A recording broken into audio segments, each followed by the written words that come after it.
Can we all agree the best part about this is it doesn't come with this? If you know the Dinobots, you know they're probably lacking in book smart as well as probably street smart, so when I say Sludge isn't the brightest bulb in the bunch, that's saying something, as he's probably the dumbest one according to his group. Sludge is still pretty powerful though, and fits in perfectly with the other Dinobots. He did have an appearance in the Transformers the movie, and so with Studio Series, they decided to make the third Dinobot with his likeness. Sludge transforms into a giant robot representing a Brontosaurus. You know, the ones with the long necks known for sneezing. Let me say, I didn't mind the deluxe from Power of the Primes, but now that this exists, it's a whole lot of Dinobot, chunky and round, and it's adorable. He looks good with the other bots, especially Slug, considering he's got similar taste, 4 legs with a potato body, but he does have a pretty chunky tail. I also like the panels and texturing on the body, very classic. I like the painted silver, and it seems to have good coverage. The back legs are the robot arms, so articulation is good, but the front is surprising with the joint on the shoulder, rotation, and foot.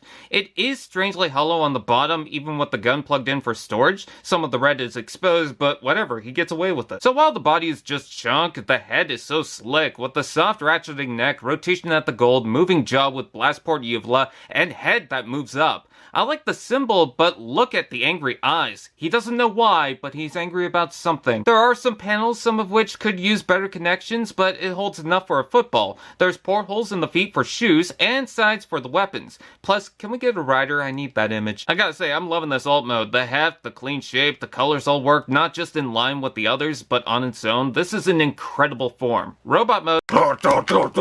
He might not be the brightest, but damn does he look good for a Dinobot. The transformation isn't as straightforward as you might think, but it doesn't always feel tedious. It just seems interesting how it throws you into a loop sometimes. He seems strong and powerful, especially with the silver that comes off as metal plating. The torso is also perfectly squared off. He fits right in with the group. Why does the center of the torso look like a viewfinder? Hasbro, explain! Check out the gold toes and the little bit that peeks through the inside of the legs. I get it's a panel tucked away, but it actually helps make it less plain as it still smooths out. The wings, however, isn't my favorite as they flop around. The dino arms tuck in well enough, but the head looks like a blast-compatible pooper. The robot head looks right, becoming chunkier at the base with the Winnie the Pooh ears. His face just shows there's not really much going on up there. Did someone say?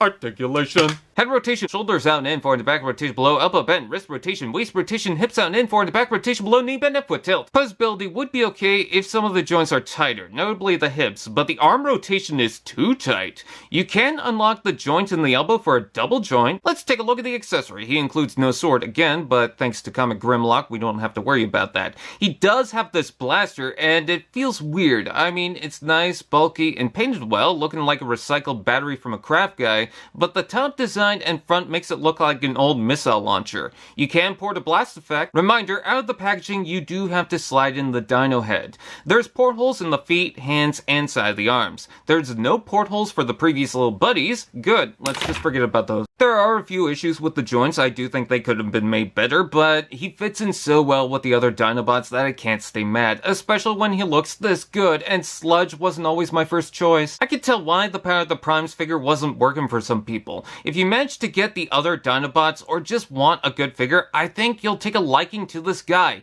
He's not that smart, but he's looking good. Well, I guess the lesson here is you can't get by with looks.